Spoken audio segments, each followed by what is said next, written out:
Well, let me do a sound check for those of you online. Can you hear me okay? Great, thanks for the feedback. And those people in the room, we still have a little bit of time. Make sure you have a cushion that works for your body. Some of you will want a higher cushion, some of you lower. So we have extra supplies in the closet, but make sure to get what you need to be comfortable. Also benches in the closet if you prefer kneeling to sitting cross-legged.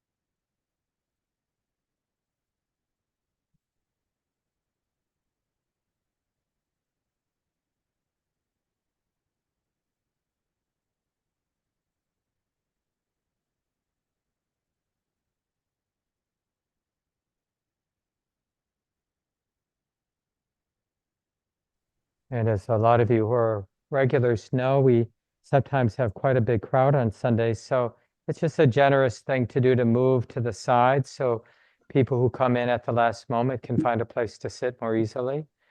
So if that's easy for you to do, you can do that now.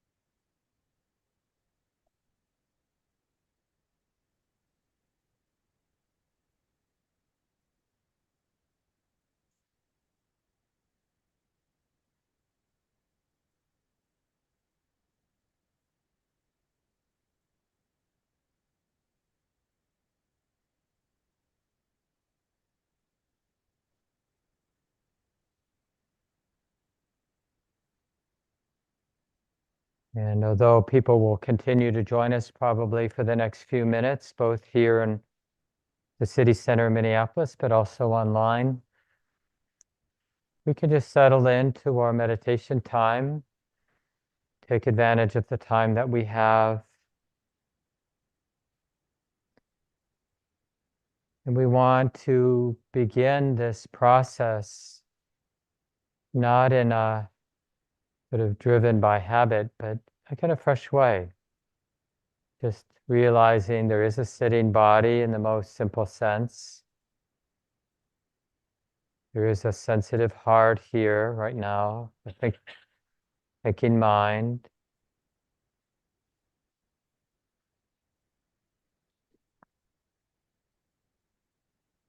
And this transition of movement from our daily life to a more formal sitting meditation time, it's less about doing something like doing the meditation thing.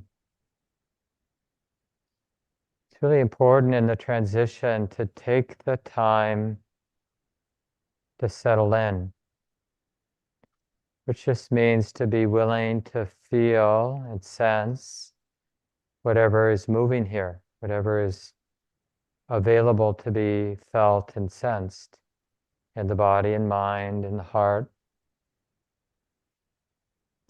Undefended, not needing to interpret our experience to ourselves. More about this direct and immediate vulnerability or exposure, sensing of what's coming and going as thought, as emotion, as sensation, sound, sight. I'm just curious, like, is it okay to soften and relax, or is it dangerous?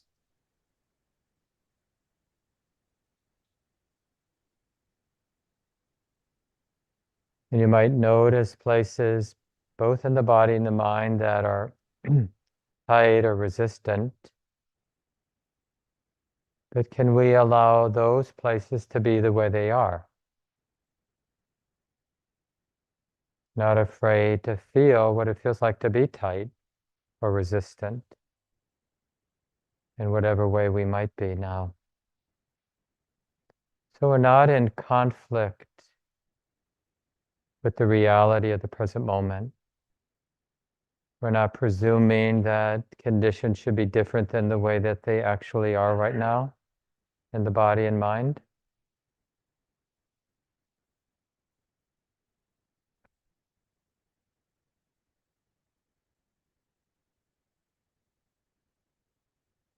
Valuing this easefulness with the conditions as they are.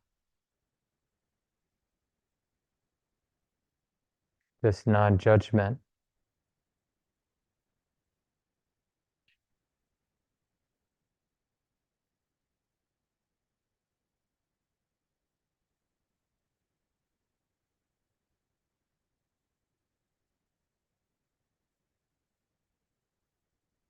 And it might seem counterintuitive that our practice, and even more so our refuge, is this intimacy, this exposure.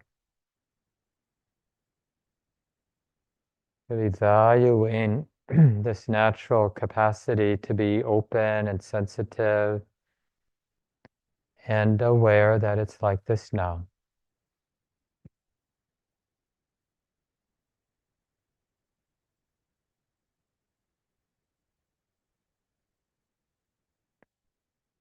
So in this sense, distraction is the enemy, is the problem, and the resolution is building confidence in the heart's capacity to be open and intimate, sensitive, aware that it's like this now,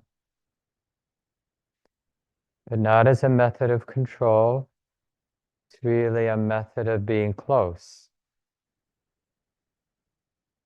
connected versus disconnected. But it takes real humility, a letting go of the known on that cognitive level, and a willingness to open to the immediacy of what's coming and going, what's being felt.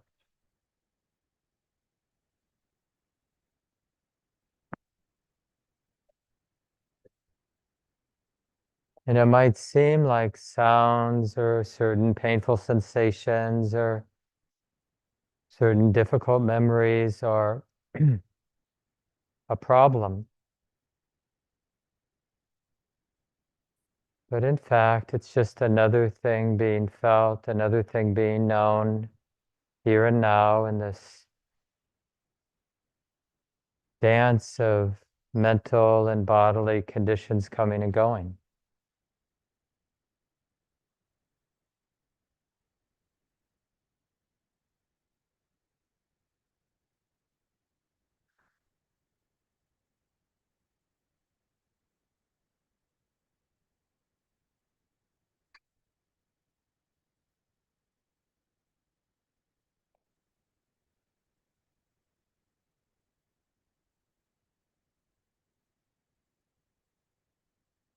It takes real courage and wisdom, it takes a big, good heart to be willing to be right in the middle, sensitive, awake,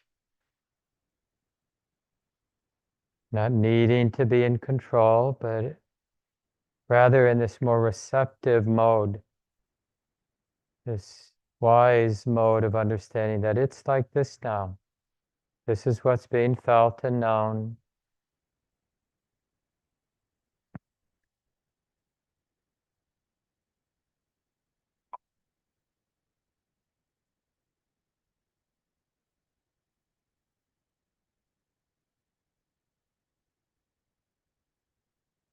And if you can, sense the trustworthy fullness, inclusive fullness that's there with this wisdom awareness, this present moment awareness.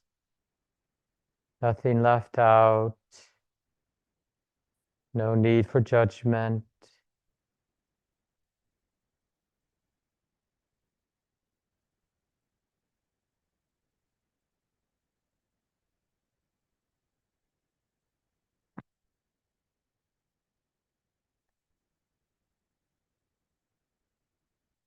And you'll discover there's no real need for thoughts except thoughts that direct one's attention to the present moment.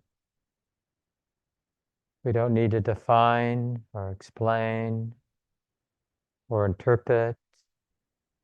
If any of that mental activity happens, that's just another thing that can be known.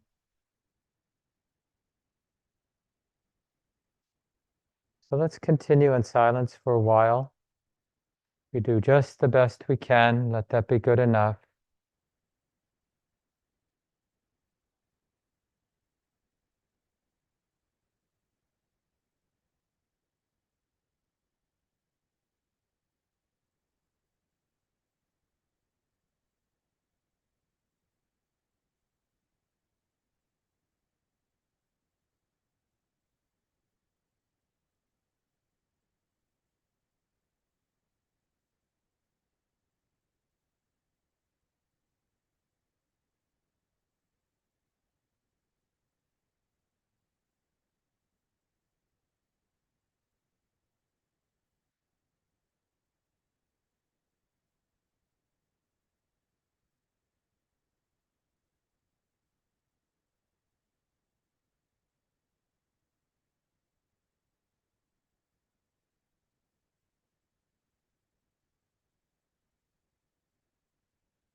And now for the last couple minutes, with the eyes open or closed, sitting relatively still,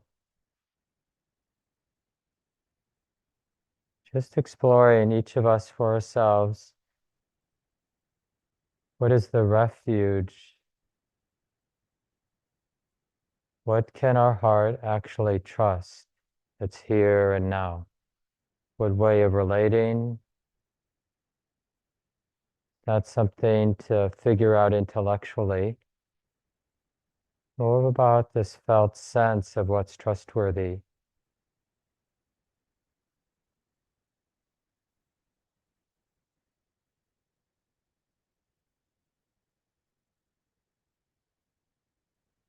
Is it trustworthy to relax, in other words?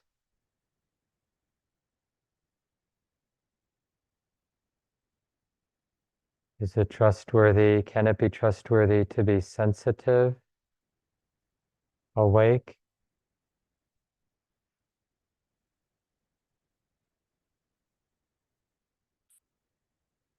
Is it safe to just let everything happen on its own? Not to try to manage or control?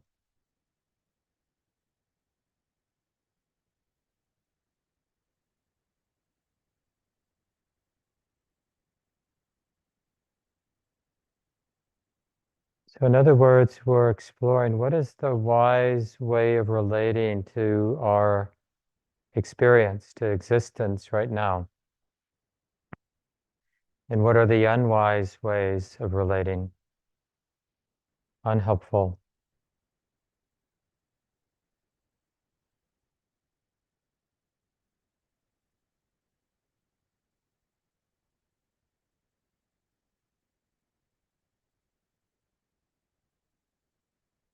Is it helpful to be kind? Or do we need some ill will here, some aversion?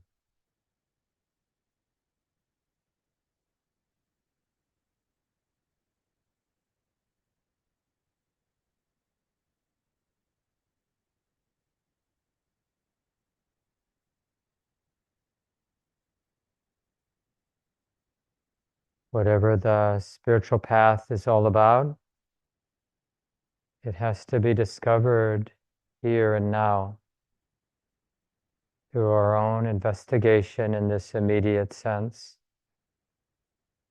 this present moment sense.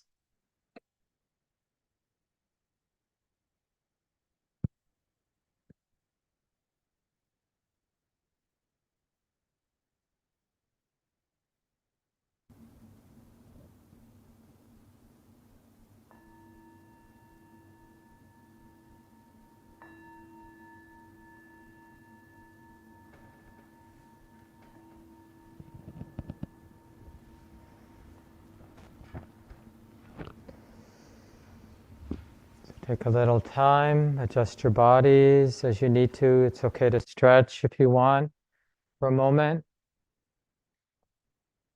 Really good to see everybody here today, both a large group online and here in the meditation center in Minneapolis. Some of you might be new to the center. Big welcome if you walked in the door. I know it's not always an easy thing to walk into a new place. So big welcome to you. Common Ground's been here now.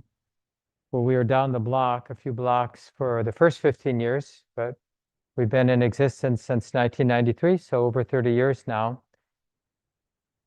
offering our programs from the Buddhist teachings freely available. Really a beautiful thing we've been able to do because of the support of the community. I thought today it would be useful to talk about refuge. You might have gotten that from the guided meditation instructions. Do we need a refuge? It's just an interesting question. What is a refuge? Do we need one? Is it a bunch of hocus pocus? Are you telling me to believe in something? You know, this kind of triggers a lot of thoughts based on our conditioning, you know, maybe how we were raised or our preconceived ideas. This is a few words from the Dalai Lama, the head of the Tibetan Buddhist lineage. Once we take ourselves and our quality of life seriously and acknowledge the difficulties we may be experiencing, the next step is to have the confidence that one, it is possible to overcome them. Two, there's a way to accomplish this. And three, we are capable of achieving this. Taking refuge is not a passive act of placing ourselves in the hand of a higher power that will do everything for us, as the English word refuge might imply. It is an active process of putting a safe, reliable, positive direction in our life. Yeah, this is a big deal in Buddhism, this movement towards independence and away from dependence, but not in the kind of superficial way we can associate, especially Western culture, like this rugged individual who can do everything on their own. Another way this is expressed in the tradition is some version of the comment, well, the Buddhas, the awakened ones, the folks whose hearts are free, they've done their work. Now it's our turn, right? The wise people before us, they can only show the way. But the awakening process is this, I mean, it's unusual, not unusual, but it can be strange to use the word personal. It's this personal process that has to unfold in each of our hearts. And our job is, to supply the process with the supporting conditions, as opposed to supplying, the process of greed, hatred, and delusion with the supporting conditions for greed, hatred, and delusion, kind of the more ordinary way of living our lives. There's a beautiful discourse in the Middle Length Discourses, this collection, one of the more useful collections of the Buddhist teachings. There's quite a number of volumes that were initially kept alive orally for several centuries, and then several hundred years after the time of the Buddha, they got written down. But yeah, even so, these processes of keeping these things clear, it's limited. But fortunately, good enough that the teachings still resonate. And this discourse is called the Heartwood Sutta. And it's all about refuge and path, and about how, as a human being, if we're not completely overwhelmed with survival issues, we're kind of naturally wondering, like, well, what to do with this human life? What's it all about? What's important? What do I want to keep in mind? What's of value? And so then we set out into the world, into our lives, living our lives with that idea of refuge or aspiration. So even if you don't think you have a refuge or aspiration, it's kind of there by default. Maybe it's just what you picked up from your cultural conditioning, from your parents, whatever. But we basically have something governing how we navigate our lives, a set of values, a set of what we aspire to, what we think is important. And so the simile that the Buddha uses in this discourse is of somebody, like a carpenter, let's say, in search of hardwood, goes off into the woods in search of hardwood, the solid wood in the middle of a tree, but stumbles upon some twigs and branches and thinks, maybe this is hardwood, right? Well, it's not going to serve their purpose, right, of building whatever they're going to build with the hardwood, right? They're confused.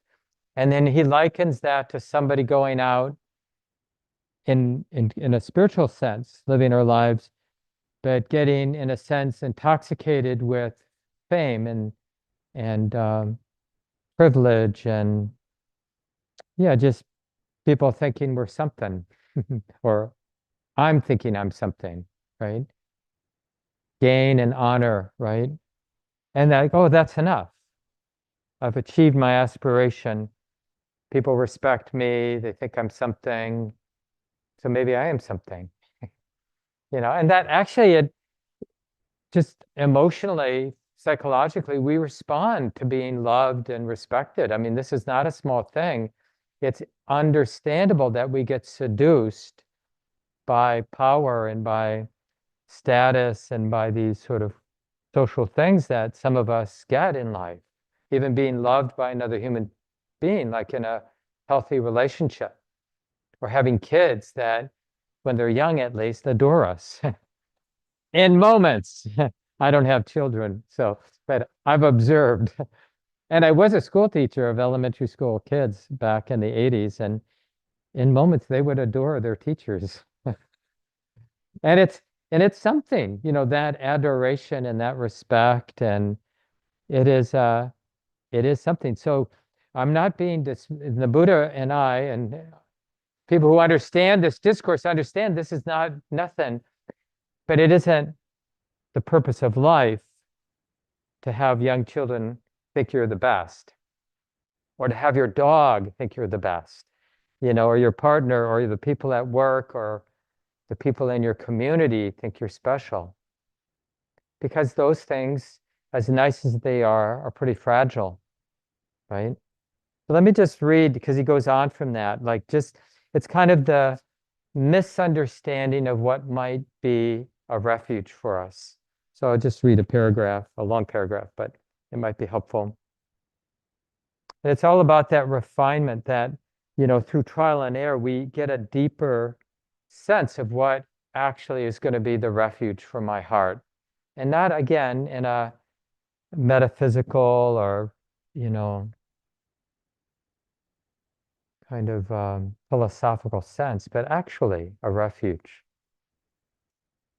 In the same way, there's a case where a certain person from a good family, so they have some stability in their lives, out of conviction, goes forth from the home life into homelessness. So someone having a spiritual practice, thinking, I'm beset by birth, aging and death, sorrows, lamentations, pain, distresses, despairs, overcome with stress. And then that person who's got a more honest understanding of the truth of vulnerability wonders, perhaps the end of this entire mass of stress can be discerned.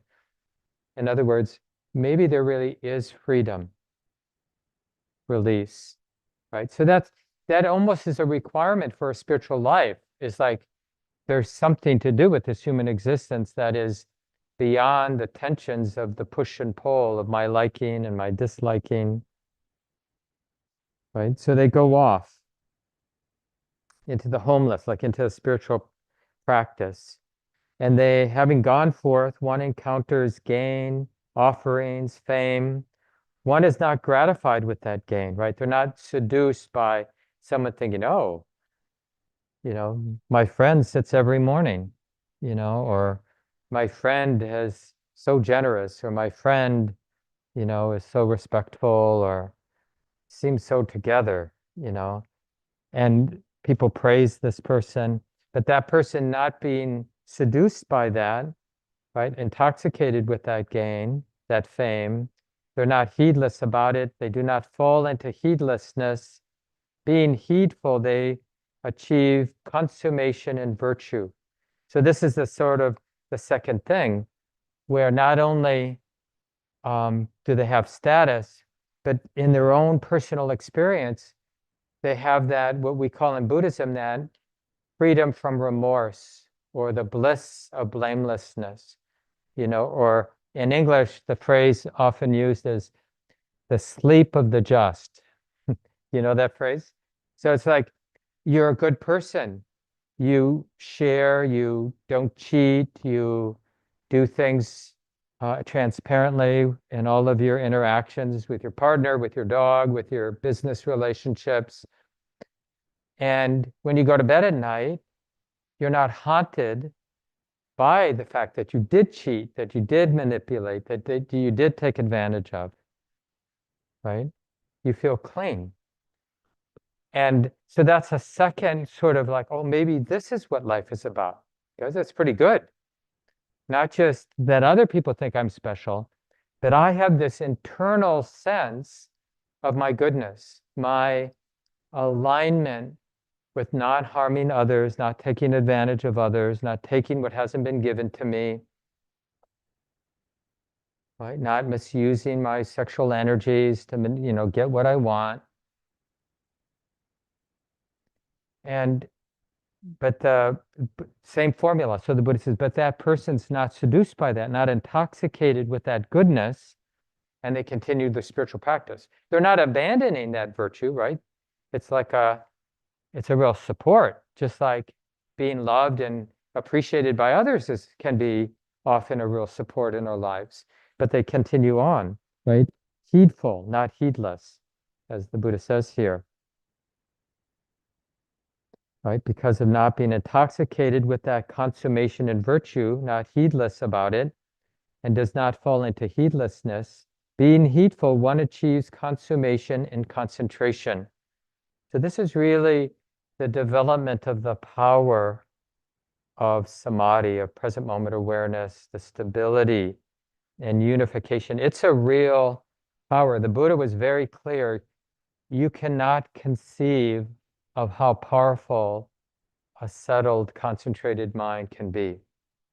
Now, when we talk about samadhi, we really mean this wise samadhi, this wise unification, gathering of the energies of the heart and mind.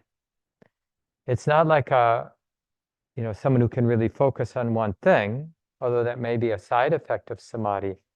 But it has both the breadth and the depth to it. It's like it understands the mind, the heart understands, it senses the context of the present moment, how this has come to be, but it's also sensitive to the subtlety of what's coming and going. Right? It has a whole picture.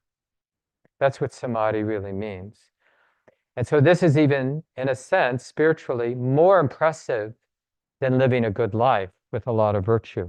Really sensitive to how we might be harming and manipulating. As good as that is, this clarity, this unification of our heart and mind, like I even mentioned that in the guided sit, like keeping that sense of fullness in mind as you're there in the present moment.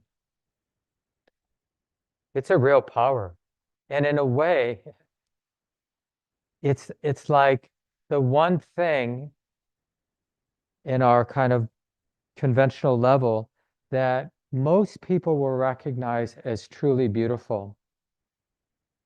Like, I mean, when we see somebody with a lot of virtue, a lot of sila is the Pali word, we have a sense like, oh yeah, we just like a natural respect. But when you're around somebody who has a really unified heart and mind, there's a kind of spiritual charisma with those people. It stands out. Like, I remember this back in the 80s, and I went to see this monastic because they were in charge of a space north of San Francisco where I was living at the time. And I wanted to do a retreat up there. And I was just like a little spellbound just being in the office with this person, because he didn't want to send somebody up there that they didn't know. So I had to kind of get interviewed. And but just the power of that person's presence. Like, you know how it is when you meet someone who's not really there? Right? It's very obvious you're not really there. I mean, we don't notice that unless we're really there. Sometimes we're not really there when we're experiencing them not being really there and nobody notices anything. But sometimes we're sort of there and we notice the person's not there, or we're sort of there and we notice the person is really there. And it's almost scary. It's like being really met, and not that they're judging us, but it's like there's a sense that heart, that sensitive heart, mind, isn't missing anything. So that the fear comes from like, nothing can be hidden. Not that we imagine that they're psychic, but just that sense of transparency in the moment. I mean, it's noticeable. So that's like another thing that we can get intoxicated with on the spiritual path, our own mental power, our own power of the heart, the concentration of the heart. But if we're not fooled by that, thinking that it's an end in itself, it's a really powerful tool, support for the whole spiritual awakening process. But it isn't an end. Just like virtue isn't the end, nor is being famous or being respected. These are supports, but not an end. So the same formula, that person, that practitioner, not being seduced or intoxicated with that remains heedful. Like heedful just means the word is appamada. Maybe a better translation than heedful is vigilant. But these words like heedful and vigilant, in English, we always think of it in terms of being tight. Like I better be very careful. But vigilant means keeping the light on, right? Like the vigil, you keep the light on, right? It's like, oh, I don't want to forget. So that's more, it's like keeping the most important thing in mind. So they're continuing their practice. And then after concentration comes a deepening of an understanding, like insight. So the mind, the heart sees what it hasn't seen before, understands the underlying nature of this, of experience, of the mind, of the way it is, and specifically how it is that stress, suffering, a heavy heart comes to be, and how it is that burdenness of the heart releases. So that means it's not until there's some insight that there's some real clarity about the whole path altogether. A lot of the path, we don't even know what it's about, but we get a sense just through cause and effect that having more virtue, more concern with causing harm and not causing harm, right, is the way. Or we have a sense that we need that sensitivity of a concentrated mind, sort of see what we're not seeing. But once we start to have insight, it really, it's intoxicating, because it's like, you know how it is when you think you know somebody that somebody else doesn't know. It's like really hard not to use that power, Like even when we're sort of sympathetic to our friend's ignorance, like, whatever it is, they don't understand something about politics that you understand. It's really hard not to get stinky about it. Like somehow the tone, even in the tone of a voice, it's you idiot. Don't you understand that this is how the world is? So this is another sort of off-ramp on the spiritual path, is somebody actually has some deep insight, but it gets a little stinky because the ego kind of wants to own it and, start a Buddhist center or something. No, I mean it's like the sort of world of spirituality and religions is like full of this sort of thing. And because so much of the time we're like confused, we're sort of vulnerable to anybody who has certainty. In politics too, anybody who pretends to have certainty, it's like, God, I'm so glad somebody knows what's going on here.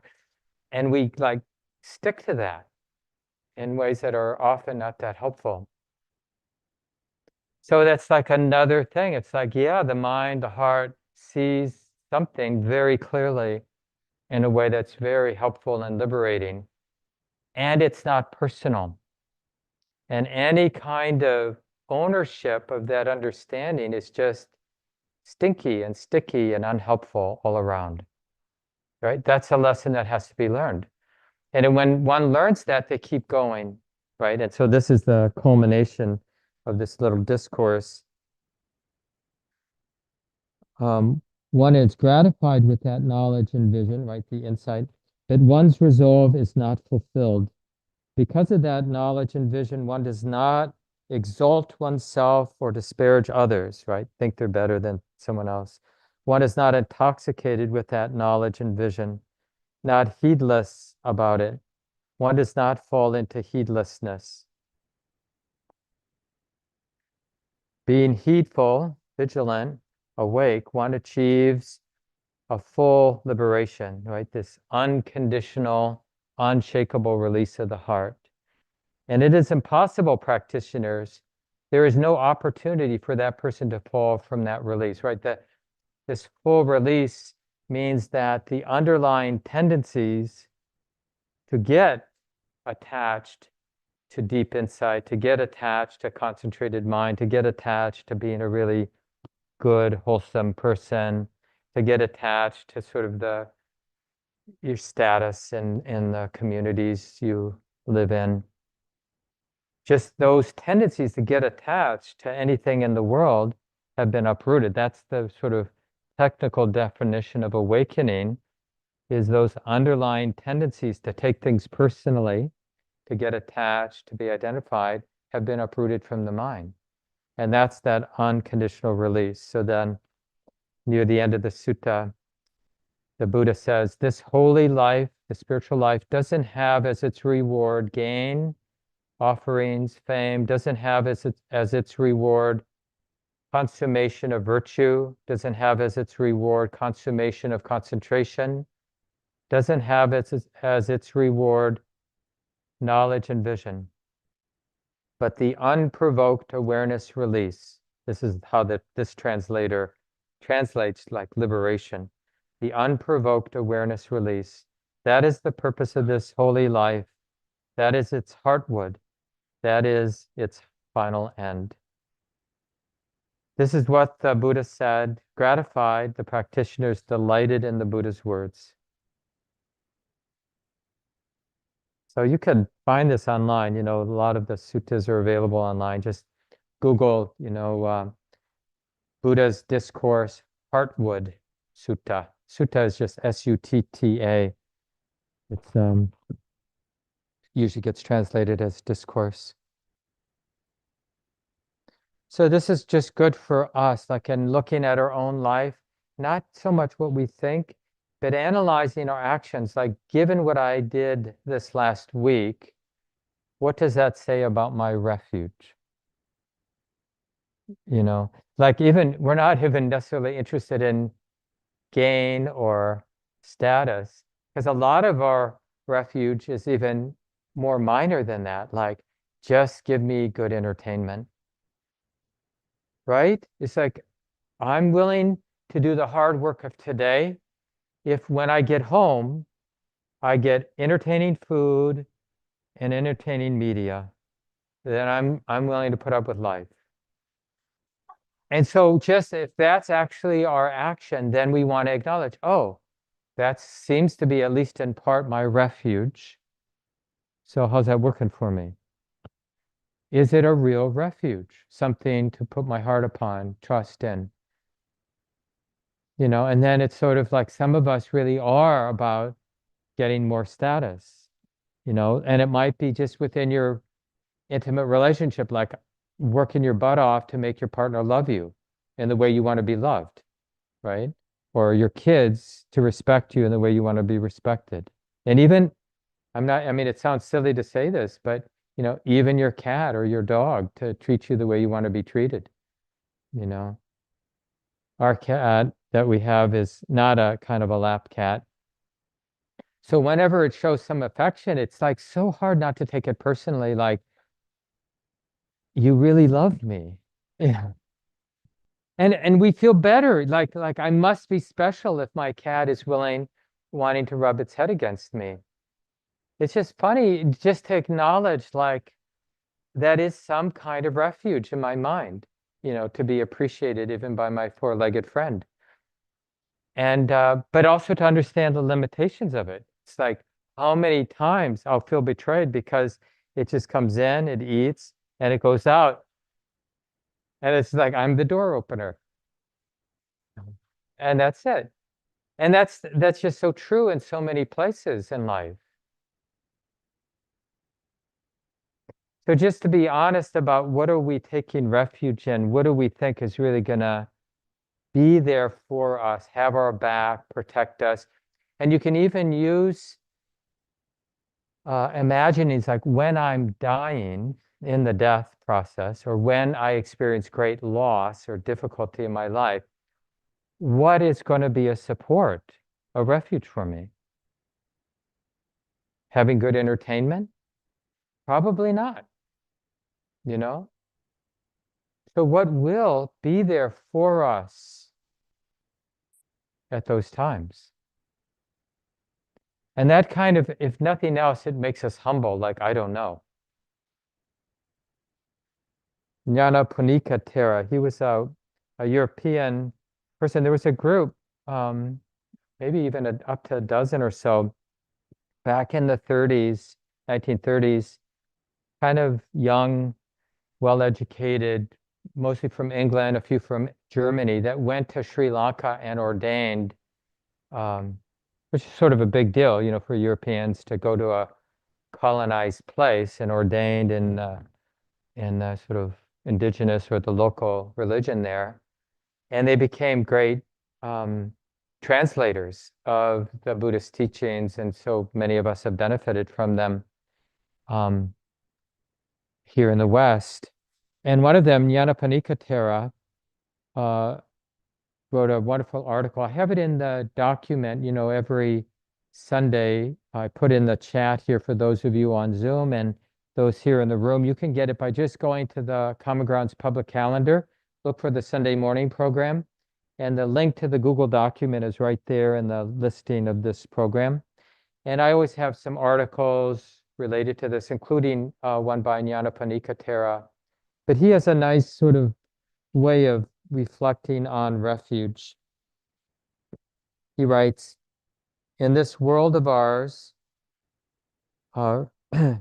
really such a place of danger and misery, that is this world of ours really such a place of danger and misery that there is need for taking refuge. So this is something for us to actually contemplate. Do I need a refuge? And we might, you know, from a Buddhist perspective, we might just bring to mind the truth that things are ungovernable. Are you in charge of everything that matters? You know, I don't think anybody would say yes. We sometimes, in a more superficial moment, might aspire to be in control of everything, but it doesn't really work if you pay attention, right? Because anything can happen anytime. And even if we have a spell where things seem to be going our way and it seems to appear that my competence is sufficient to bend everything to my will so I get what I want, right? Because sometimes people who have a more privileged existence, it can appear that way. Like, oh yeah, that's why, you know, people wrongly think because of their success or their all that they have, like, oh, this is because I'm really together and I'm really competent. As opposed to, no, there were just so many causes and conditions that had nothing to do with who you are that allowed you to have that success or that wealth or that privilege that you have in your life. People can be oblivious to that. That's why, you know, it just makes sense from their people's ignorant perspective that when we do have affluence, you know, we think taxes should be lower because this is my hard-earned money, you know, and not really understanding the causes and conditions that allow some of us to have affluence and others to not. So yes, maybe there is a need for refuge. And then the next question he asks is, does such a refuge exist? Well, we may not know the answer, like, but we kind of know, I think, right? Some of us in our bones, we know what isn't a refuge. We've learned the hard way. Like maybe, I mean, just the stereotypic thing would be maybe when you were a younger adult, you thought partying hard was a refuge because there's some joy in just kind of letting loose in that way, using intoxicants, going wild, you know, doing things that are out of the box, whatever that might be. But, you know, if you just, to some degree, if we pay attention, we realize it's not that satisfying. And there's really no end to it. You just kind of always have to up the ante. And it's really the same with any sort of entertainment. It's like you see a horror film and it's like, oh, really engaging. But the next one's got to be different or more interesting or more intense. Or you see a romantic drama and, it's got to, there's the hunger, like having gratified ourselves with something, it doesn't gratify us forever. We need more, feeding the monster. So we kind of start to get, when we pay attention, that, oh, this can't be this can't be a refuge. This desire, this habit of mine, we may still continue to engage it, but we're less and less diluted by it, our addictive patterns. Okay, I'm going to watch this next episode. There'll be some gratification. It's not going to save my life. And like one of the signs of having practiced well is not that you don't go to the new restaurant or watch the program that everyone's talking about and enjoy it or take a vacation. But if something were to change and you couldn't do that thing, it'd be okay. Because you weren't imagining that your well-being is dependent on that vacation, that TV show, that fun meal with a friend. It's just, I can do it, I can afford it. I'm not intending to cause harm. It's not unskillful, but I don't imagine that it's a refuge for me. And then the last question would be, well, what is its nature? Like, if a refuge, a true refuge exists, what is its nature? And he talks about it in Nyanapanikatera, a conscious act of will, right? So there's volition in it. We have to do something. It's not passive.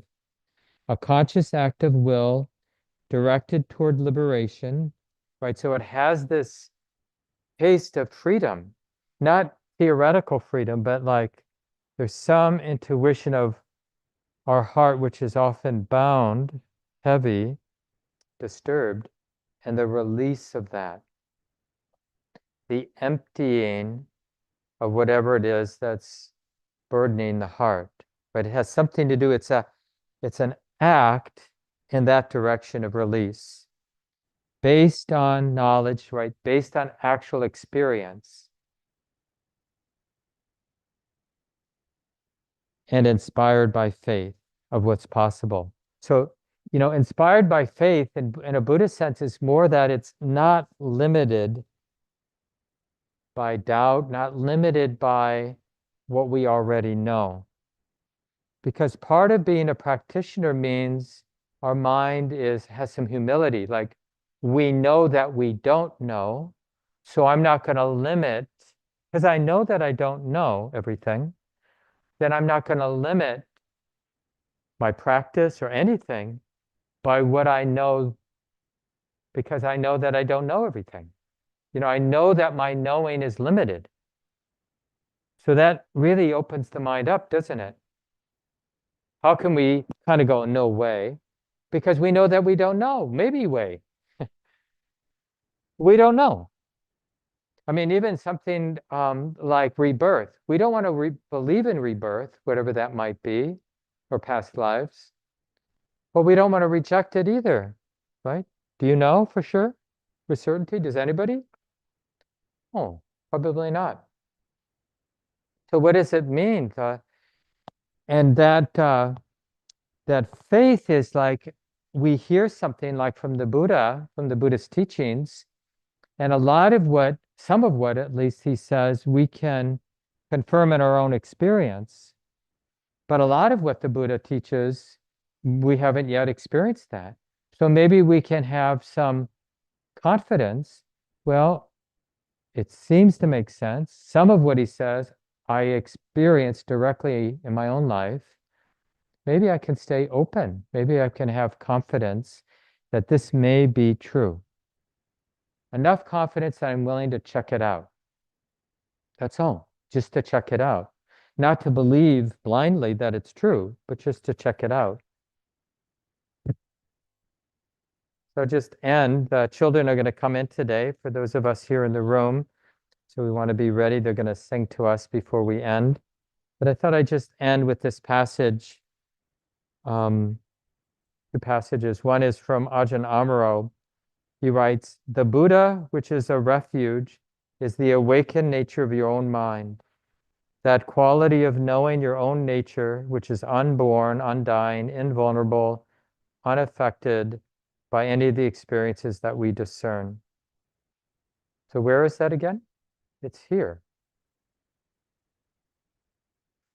So taking refuge in Buddha means being that knowing, letting go of our identification with love and hate, praise and criticism, gain and loss, happiness and unhappiness, letting go of our identification with sight, sound, smell, taste, touch, thought, feeling. Right? So we're trusting that wise, stable presence. It's kind of like before deep insight, that's what we trust. And I was trying to point to that in the guided meditation this morning, like that. Let that be a stand-in for your refuge, this capacity, and your intuition about it and your direct accessing that stable, non-judging, non-aversive presence, that clarity. Just start to explore, is this a worthy refuge in my life? Always, no matter the particular condition. So the children are going to come in just a moment. Those of you online, I'm going to turn you over to Lucy, who's here to organize any of you who want to stay for the small groups. So I'll do that now, Lucy. And then those of you in the room, please stay for the children if you don't mind. It just takes 3 minutes. Let me shut this off, and Lucy, I'll make you host. And maybe someone by the door can invite the children in. So saying goodbye to everybody online, wishing you well. Thanks for coming this morning. And I'll sign off myself. Mark. Bye, Lucy. Thank you.